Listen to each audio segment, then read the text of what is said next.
નમસ્કાર.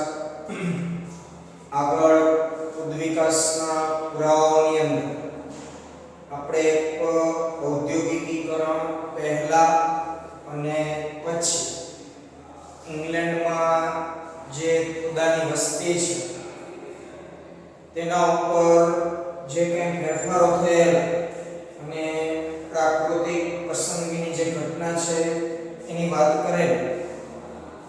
એના પછીનો જે પેરેગ્રાફ છે એના માટેનો પ્રશ્ન આ રીતે છે.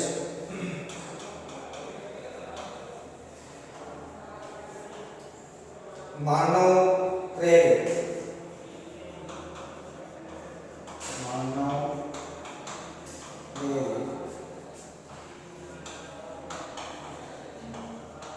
વિકાસ માટે પ્રતિરોધક જાતોની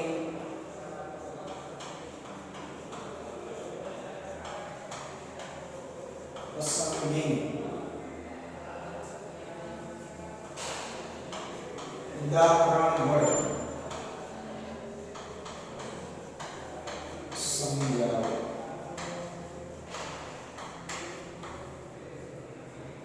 શું કીધું? માનવ પ્રેરિત ઉદ્વિકાસ માટે પ્રતિરોધક જાતોની પસંદગી ઉદાહરણ વડે સમજાવો. એટલે અહીં આપણે એવી ચર્ચા કરવાની છે કે આડકતરી રીતે માનવોના કોઈક ને કોઈક કાર્યથી સજીવોની અમુક જાતો ઉદ્વિકસિત થયેલી છે માનવની અજાણ્યા. એટલે કે માનવ કોઈ એવા હેતુથી એ કાર્ય નથી કરતો કે જેથી કોઈ સજીવનો ઉદ્વિકાસ થાય, પરંતુ પોતાના સ્વાર્થ માટે કોઈ એવા કાર્ય વડે આડકતરી રીતે અજાણતા જ કોઈ સજીવનો ઉદ્વિકાસ થઈ જતો હોય છે. આપણને ખબર નથી હોતી કે આપણા વડે આ જાતિ ઉદ્વિકસિત થઈ ગઈ છે ટૂંકા સમય. તો એની આપણે અહીં ચર્ચા કરવાની છે. તો ખાસ કરીને જે તૃણનાશકો છે એટલે કે હર્બિસાઇડ્સ,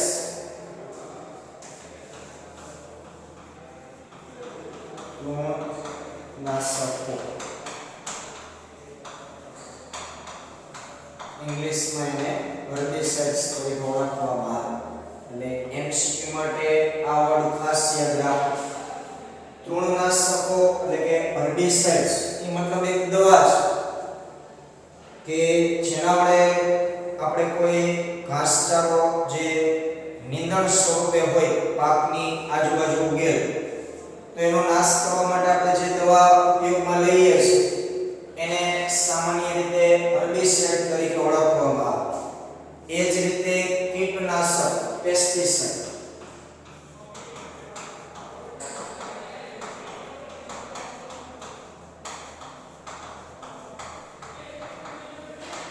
આ બધી દવાના સ્વરૂપો છે. તૃણનાશકો એટલે કે હર્બિસાઇડ, કીટનાશકો એટલે પેસ્ટિસાઇડ.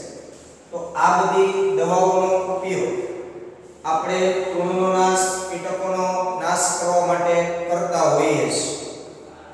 પરંતુ આ બધાના વધુ પડતા ઉપયોગનું પરિણામ સ્વરૂપ ઓછા સમયગાળામાં પ્રતિરોધક જાતોની પસંદગી થઈ. વધુ પડતા ઉપયોગ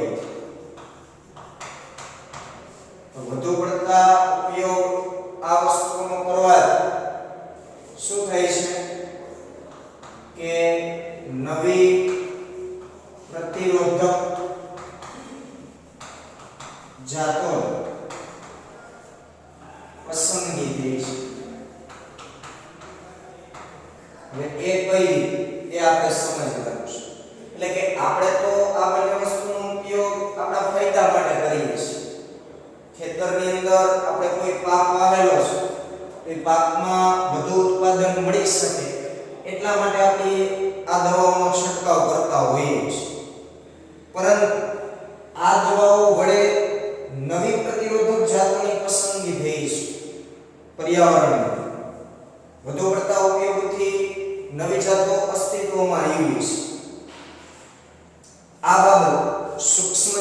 સમસ્યા પણ સાચી સાબિત થાય છે, જેમના માટે આપણે પ્રતિજૈવિક દ્રવ્યો અથવા દવાઓને સુકોષકેન્દ્રી સજીવો અથવા તો કોષો સામે વાપરીએ છીએ.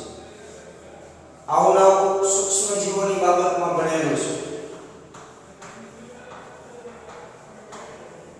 સૂક્ષ્મજીવોનો નાશ કરવા માટે આપણે જે પ્રતિજૈવિક દ્રવ્યો વાપરીએ છીએ, એન્ટીબાયોટિક્સ,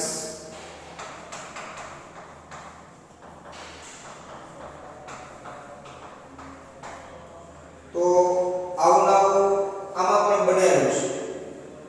એટલે કે આપણા શરીરની અંદર કોઈ આવા સૂક્ષ્મ જીવજંતુઓ દાખલ થયા હોય, વાયરસ, બેક્ટેરિયા, તો આ બધાનો નાશ કરવા માટે આપણે સામાન્ય એન્ટીબાયોટિક્સ દવાઓનો ઉપયોગ કરતા હોય.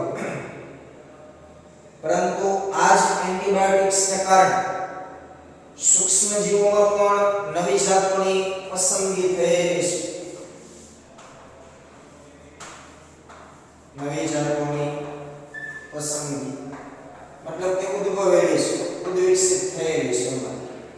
આવું એટલા માટે બનેલું કે તમે વર્ષોથી આ એકને એક તૃણનાશકનો ઉપયોગ કરતા હો અથવા તો એકને એક પેસ્ટિસાઇડનો ઉપયોગ કરતા હો. મોનોકોટો, આ દવાનું નામ આપણે બધાએ કદાચ સાંભળેલું હોય કૃષિ ક્ષેત્રમાં. એ મોનોકોટો છે એ કપાસની અંદર સતત છાંટવામાં આવતી હોય છે. વર્ષો જૂની આ દવા છે, ઘણા વર્ષો પહેલાથી એનો ઉપયોગ થાય છે. તો વારંવાર એકને એક વસ્તુ આપવામાં આવે તો પછી એ જીવજંતુ એ દવાથી ટેવાઈ જશે. આવું આપણી જોડે પણ બનતું હોય છે ઘણી બધી બાબતોમાં, પણ આપણે એની અવગણના કરતા હોઈએ છીએ, કારણ કે આપણે ઉચ્ચ કક્ષાના સજીવો છીએ. એટલે આપણા ઉદ્વિકાસમાં વાર લાગવાની છે, લાખો વર્ષો જતા રહેવાના છે. પણ સૂક્ષ્મજીવોમાં ઉદ્વિકાસની પ્રક્રિયા આપણી સાપેક્ષમાં ઝડપી, એક તો એનું આયુષ્ય ઓછું, એટલે ઓછા આયુષ્યમાં એ પોતાનો વધુ સારો દેખાવ કરવાના પ્રયત્ન સતત કરતા. તો XYZ કોઈ એક ઈયળ છે, એક્ઝામ્પલ તરીકે ઈયળ, તો આ ઈયળનો નાશ કરવા આપણે કોઈ એક પેસ્ટિસાઇડનો ઉપયોગ કરીએ છીએ. તો વારંવાર જો એકને એક પેસ્ટિસાઇડ એ જ જાતિની ઈયળનો નાશ કરવા માટે વપરાશે તો ધીમે ધીમે આ ઈયળને આની ટેવ લાગી જશે. એટલે પછીથી આ ઈયળની જે નવી જનરેશન આવશે, નવી પેઢી, એ નવી પેઢીઓને આ પેસ્ટિસાઇડની અસર થશે નહીં, કારણ કે ટેવાઈ ગઈ છે. એની અંદર એના શરીરમાં જ એવી ઘટનાઓ થવા લાગી છે કે આ પેસ્ટિસાઇડને એ સહન કરી શકે છે, ઉલટાનો એક ખોરાક તરીકે ઉપયોગ કરવા લાગશે. તો ધીમે ધીમે એની જે નવી જનરેશન આવતી જશે એને પછીથી એ જ પેસ્ટિસાઇડની કોઈ અસર થવાની નથી. તો આ પણ એક પ્રકારનો શું થયો? ઉદ્વિકાસ થયો. કે શરૂઆતની જે ઈયળ હતી અને પ્રથમ વખત જ્યારે એની દવા ઉપયોગમાં લેવાની ત્યારે તો એનો નાશ થઈ જાય, પણ વર્ષો સુધી એના એ જ દવા પુનરાવર્તન કરવાથી એ જાતોની અંદર એવી ઘટનાઓ થઈ કે એને પછીથી એ દવાની કોઈ અસર થતી નથી. તો આ આપણા જ દ્વારા અજાણતા જ આપણે આ જાતનો ઉદ્વિકાસ કરી દીધો છે. એટલે કે એમાંથી નવી સહનશીલ પેઢીઓ છે અસ્તિત્વમાં આવી ગઈ છે. તેથી પ્રતિરોધક સજીવો અથવા કોષો ખૂબ જલ્દી એટલે કે પછી શતાબ્દીઓમાં નહીં તો મહિનાઓમાં અથવા વર્ષોમાં દેખાવા માંડ્યા છે. આ માનવ પ્રેરિત ક્રિયાઓ દ્વારા થતા ઉદ્વિકાસના ઉદાહરણો છે, જે એ પણ જણાવે છે કે ઉદ્વિકાસ એ પ્રારબ્ધવાદના અર્થમાં નિર્દેશિત પ્રક્રિયા નથી, એટલે કે કોઈ એવી દિશા સૂચક નથી ઉદ્વિકાસ.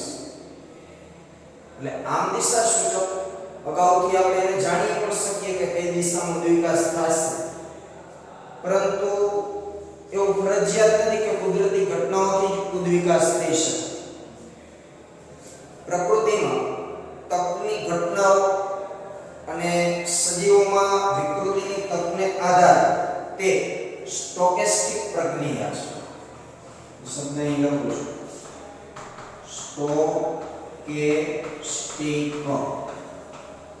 સ્ટોકેસ્ટિક પ્રક્રિયા એટલે રેન્ડમલી જે થતી ત્વરિત વિતરણ સંભાવના.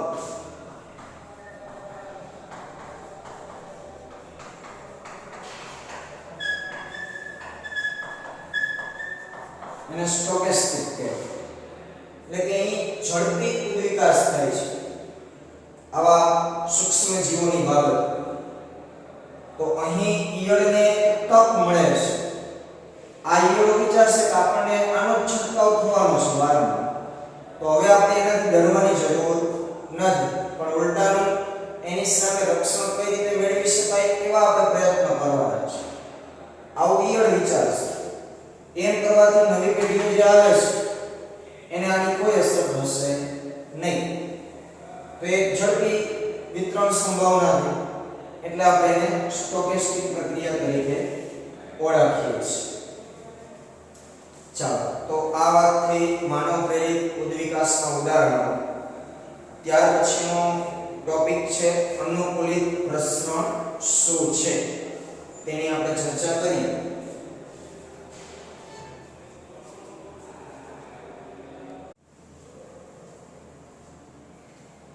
નમસ્કાર. ચાલો, લાસ્ટમાં આપણે માનવ પ્રેરિત ઉદ્વિકાસ કઈ રીતે થતો હોય છે સૂક્ષ્મ જીવોની અંદર, કીટકોની અંદર, એમના વિશેની ચર્ચા કરેલી. ત્યાર પછી હવે વાત કરીએ અનુકૂલિત પ્રસરણ શું છે. એટલે કે અનુકૂળતા મુજબ સજીવની જાતિઓ છે એક જગ્યાએથી બીજી જગ્યાએ સ્થાનફેર પામતી હોય છે અને નવી જગ્યાના અનુકૂલનો કેળવી અને ઉદ્વિકસિત થતી હોય છે. એવી ચર્ચા આપણે અહીં કરવાની છે. તેની શરૂઆત એક પ્રશ્ન સ્વરૂપે આપણે કરી શકીએ.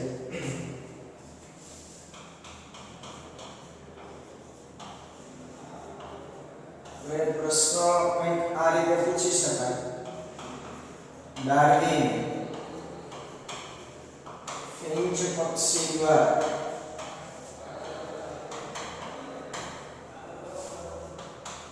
કઈ રીતે અનુકૂલિત પ્રશ્ન સમજાવીએ.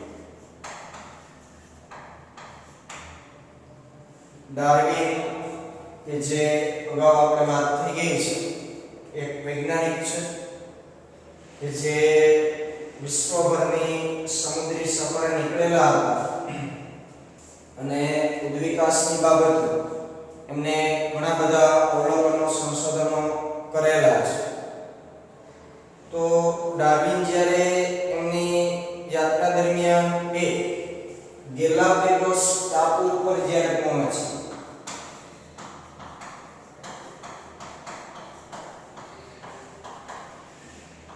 આ ટાપુનું નામ છે ગેલાપેગોસ ટાપુ.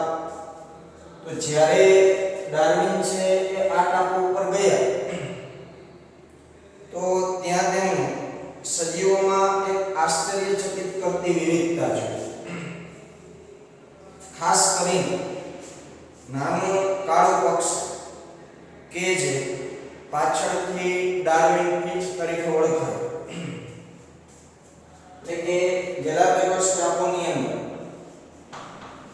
નાનું કાળું પક્ષી જેનું પછીથી નામ આપવામાં આવ્યું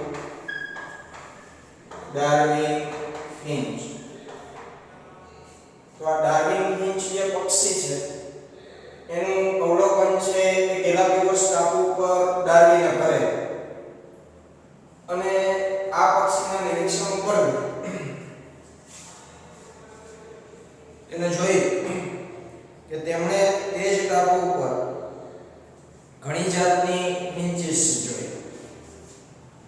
આ નાનું કાળું પક્ષી જેના પહેલા નામ તરીકે ફિંચ છે, પણ એમના ઉપર ડાર્વિને અવલોકન કરેલા એટલે એનું નામ ડાર્વિન ફિંચ એવું આપવામાં આવેલું છે.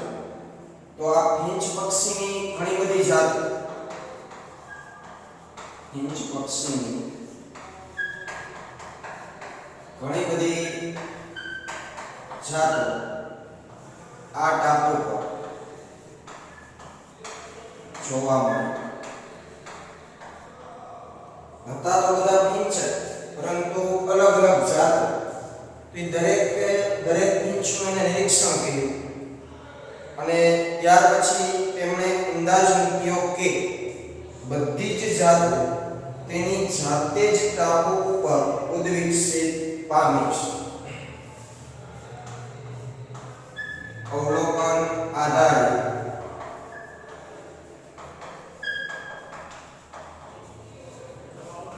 જે તારણ એમને આપ્યું કે આ ફિંચ પક્ષીની બધી જ જાત તેની રીતે જ ટાપુ પર ઉદ્વિકસિત થઈ છે. એને આવું કારણ આપ્યું. અવલોકન પછી એમને ઘણા બધા ફિંચ પક્ષી જોયા એ ટાપુ ઉપર અને બધાનું નિરીક્ષણ કરી અને જે તારણ આપ્યું, અંદાજ મૂક્યો કે બધી જ જાતો તેની રીતે જ ટાપુ પર ઉદ્વિકસિત થઈ છે. હવે જાતે જ ટાપુ ઉપર કઈ રીતે ઉદ્વિકસિત થઈ છે? તો મૂળભૂત ફિંચના બીજ આહારી લક્ષણોની સાથે સાથે અન્ય સ્વરૂપો માટે પણ તેમની ચાંચો વિકસિત થઈ કે જેણે તેમને કીટભક્ષી અને શાકાહારી ફિંચ બનાવી. એટલે અહીંયા મૂળ વાત આવી છે કે આ ગેલાપેગોસ ટાપુ, આ ટાપુની અંદર એક મૂળભૂત ફિંચ કે જે બીજ આહારી છે, આ એક મૂળભૂત ફિંચની જાતિ હતી સૌપ્રથમ. પછી આ જ જાતમાંથી શાકાહારી ફિંચ, કીટભક્ષી ફિંચ, અન્ય બીજી જાતો એટલે કે વિવિધ ઉપકરણો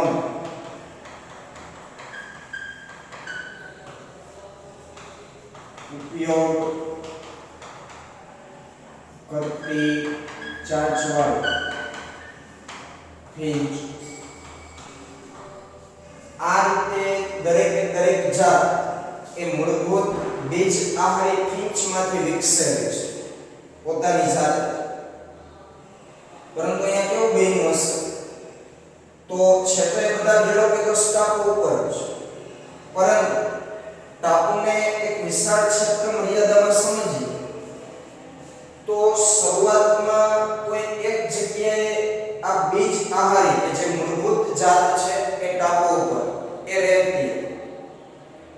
પછી આ બીજ આહારી ફિંચમાંથી અમુક ફિંચ એ કોઈ અન્ય દિશામાં જતા, અને આપણે એ નામ આપી દઈએ, આને બી કહી દઈએ, આને સી કહી દઈએ. તો થોડા ઘણા ફિંચ છે એ પ્રદેશ તરફ જતા, અહીંથી થોડા ઘણા ફિંચ બી પ્રદેશ તરફ જતા અને થોડા ઘણા ફિંચ સી પ્રદેશ તરફ જતા. અહીં શરૂઆતમાં આવેલા જે ફિંચ છે તો મૂળભૂત બીજ આહારી જ હતા, એક જ જગ્યાએથી પ્રસરિત થયા છે જુદા જુદા ગેલાપેગોસ ટાપુના ક્ષેત્રો. હવે આ એ નંબરના પ્રદેશમાં જે મૂળભૂત ફિંચ આવ્યો ત્યાંનું વાતાવરણ થોડું અલગ હતું. એટલે હવે એ બીજ આહારી પીંછમાં ધીમે ધીમે એ વાતાવરણને અનુકૂલિત થવાના લક્ષણો આવતા હોય. એવું જ સેમ અહીંયા બી પ્રદેશમાં બન્યું કે અહીંથી નીકળેલા પીંછ જે બી પ્રદેશ તરફ ગયા હતા તો ત્યાંનું વાતાવરણ થોડું અલગ હતું.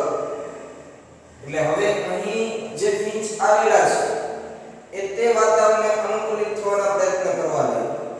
એવું ને ઉષ્ણ પ્રદેશમાં બન્યું. આમ કરતા કરતા વર્ષો પછી ત્યાં નવી જ પીંછની જાતો ઉદ્વિકસિત થઈ. કારણ કે વાતાવરણ બદલ્યું તો લક્ષણો બદલ્યું, લક્ષણો બદલ્યા તો ભિન્નતા આવી, અને ભિન્નતા હોવાને કારણે નવી જાતિનું સર્જન થયું. એટલે કે જે કંઈ કીટભક્ષી પીંછ છે, શાકાહારી પીંછ છે, પછી વિવિધ ઉપકરણોનો ઉપયોગ કરતી ચાંચવાળું જે પીંછ છે, આ બધા મૂળભૂત બીજ આહારી પીંછમાંથી જ ઉદ્વિકસિત થયેલા છે એક જ જગ્યાએ. તો આ અનુકૂલિત પ્રસરણ છે એ અગાઉ આપણે સમજી ગયા એ પ્રમાણે કેવું ગણાશે? અપસારી ઉદ્વિકાસ ગણાશે.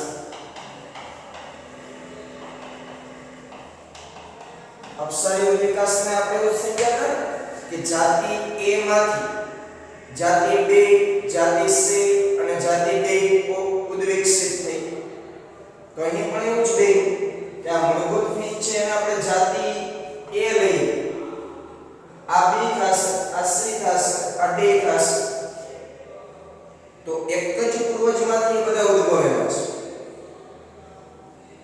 તો આપણે અનુકૂલિત પ્રશ્નની વ્યાખ્યા આપીએ તો આ રીતે આપી શકીએ કે વિવિધ જાતિઓના ઉદ્વિકાસની પ્રક્રિયાઓ આપેલ ભૌગોલિક વિસ્તારમાં એક બિંદુથી શરૂ કરી બીજા ભૌગોલિક વિસ્તારો સુધી પ્રસરવાની પ્રક્રિયા અનુકૂલિત પ્રસરણ કહે છે. શું કીધું? વિવિધ જાતિઓના ઉદ્વિકાસની પ્રક્રિયા આપેલ ભૌગોલિક વિસ્તાર, એટલે આ કોઈ ભૌગોલિક વિસ્તાર છે આપણામાં ગેલાપેગોસ્ટા. તો આ ભૌગોલિક વિસ્તારના આ એક બિંદુએથી બીજા બિંદુ એટલે કે પ્રદેશ A, Pradesh B, Pradesh C એ બીજા ભૌગોલિક વિસ્તારો. તો એક બિંદુએથી શરૂ થઈ બીજા ભૌગોલિક વિસ્તારો સુધી જે પ્રસરવાની ક્રિયા છે સજીવો એને કહેવાય અનુકૂલિત પ્રસરણ. પછી આ પ્રદેશના જે કઈ લક્ષણો છે એને આ મૂળભૂત બીજ આહારીએ અપનાવ્યા, એના કારણે એની રચનાઓમાં, કાર્યોમાં, લક્ષણોમાં છે એ ભિન્નતાઓ આવેલી છે. એ સમજવા માટે તમે પેજ નંબર 133 ઉપર આકૃતિ 7.5 જે આપેલી છે એમાં તમને 4 અલગ અલગ ફીંચ બતાવ્યા છે પક્ષી. તો ખાસ તો એની જે ચાંચમાં વિવિધતા આવેલી છે એ આપણે સમજવાની છે.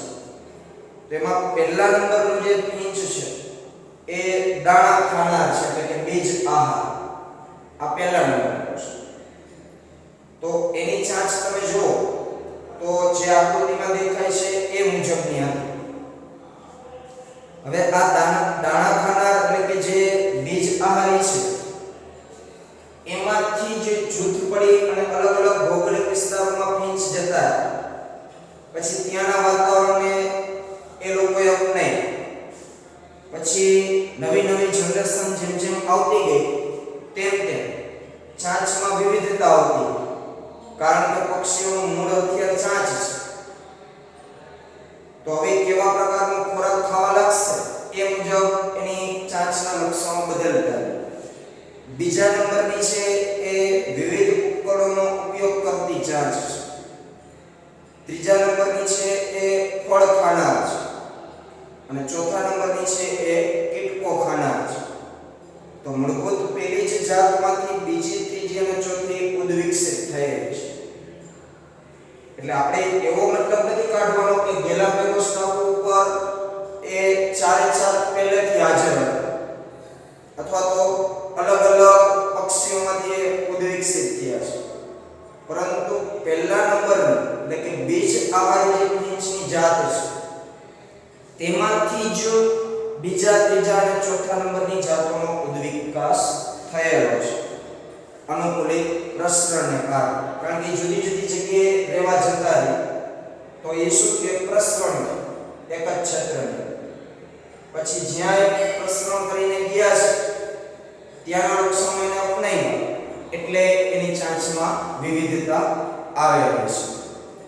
તો ડાર્વિન ફિન્ચ આ પ્રકારની ઘટનાનું એક ઉત્તમ ઉદાહરણ રજૂ કરે છે. એવું ને એવું એક બીજું ઉદાહરણ પણ છે, એ પણ આપણને અનુકૂલિત પ્રસરણ સમજાવે છે. બીજું ઉદાહરણ છે ઓસ્ટ્રેલિયન માર્સુપિયલ્સ.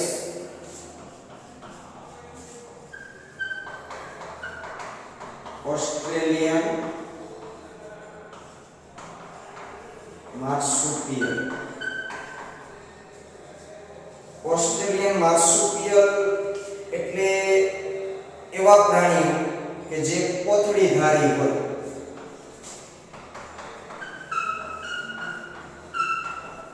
એનું બેસ્ટ એક્ઝામ્પલ કાંગારૂ કે જે ઓસ્ટ્રેલિયાનું રાષ્ટ્રીય પ્રાણી છે. એ કાંગારાના ઉદર પાસે એક બહારની તરફ રહેતી કોથળી હોય કે જેમાં એ પોતાના બચ્ચાને સુરક્ષિત રીતે રાખે છે જન્મ બાદ પણ. તો આવા કોથળીધારી જે બધા પ્રાણીઓ હોય તેને માર્સુપિયલ તરીકે ઓળખવામાં આવે. એનું ઉદાહરણ મેં કીધું એ પ્રમાણે કાંગારૂ. પણ કાંગારૂ એક જ એવું નથી કે જે માર્સુપિયલ્સ છે, બીજા અન્ય પ્રાણીઓ છે. તો હવે ઓસ્ટ્રેલિયાની અંદર પણ આવું બનેલું છે. એટલે આપણે અહીંયા જે ગેલાપેગોસ ટાપુની વાત કરી એ જ રીતે હવે આપણે ઓસ્ટ્રેલિયા ખંડની વાત કરવાની છે.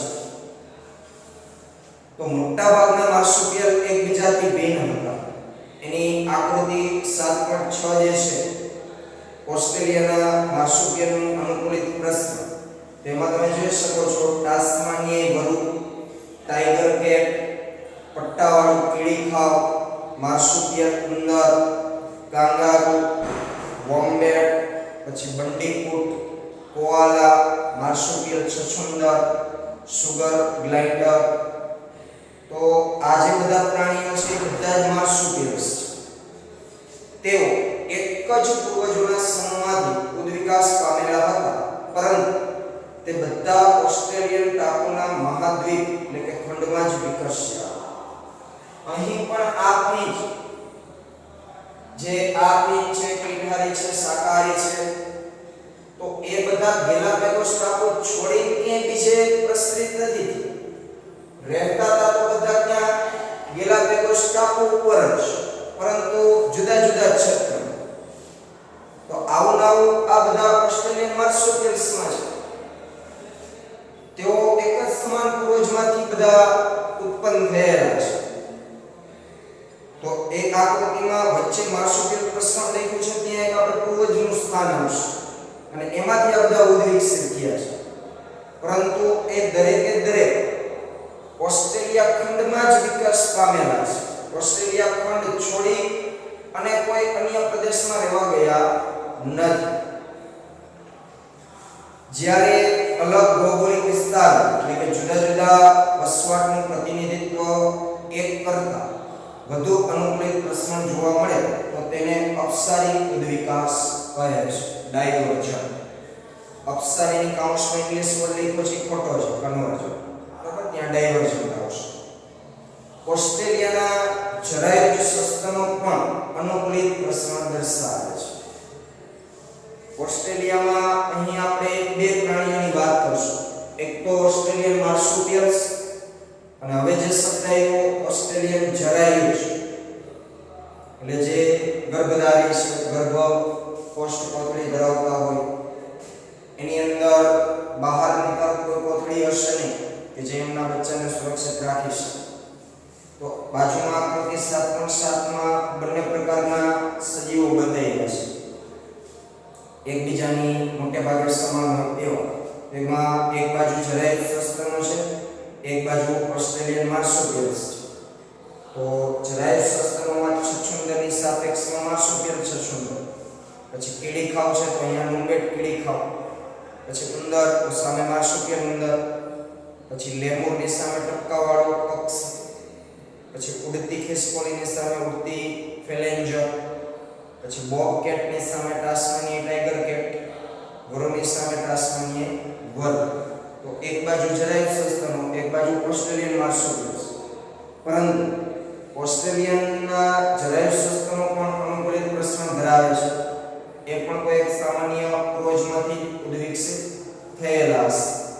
આ પ્રકારના દરેક જરાયુર સસ્તનો માર્સોપિયસ સમાન અનુરૂપ વિકાસ દર્શાવે છે, જે તમે આકૃતિમાં જોઈ શકો છો. ચાલો, તો આ વાત થઈ અનુકૂલિત પ્રસરણ. ત્યાર પછી આપણે જોવાનું છે જૈવિક ઉદ્વિકાસ.